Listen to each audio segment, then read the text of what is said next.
علیکم ورحمۃ اللہ وبرکاتہ۔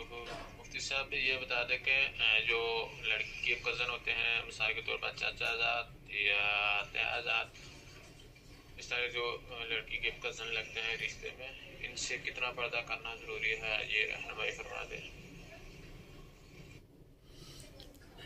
وعلیکم السلام ورحمۃ اللہ وبرکاتہ۔ بھائی آپ کا سوال ہے کہ یہ جو لڑکی کے کزن ہیں، تایا زاد، ماما زاد، ان سے کتنا پردہ کرنا یہ جائز ہے؟ لیکن یہ بھی غیر محرم ہے، اسی طرح کہ جس طرح کوئی باہر کے لوگ اس لڑکی کے لیے غیر محرم ہے، یہ بھی غیر محرم ہے۔ غیر محرم کا مطلب یہ ہے کہ جس کے ساتھ رشتہ ازدواج منسلک ہونے کی شریعت اجازت دیتی ہے، وہ غیر محرم ہے۔ تائی کے بیٹے ہیں، ماموں کے بیٹے ہیں، یہ سب غیر محرم ہیں، اور ان سے پردہ کرنا اسی طرح ہے جس طرح کہ باہر کے کسی غیر محرم کے ساتھ پردے کا حکم ہے، اسی طرح ان کے ساتھ بھی پردے کا ہی حکم ہے۔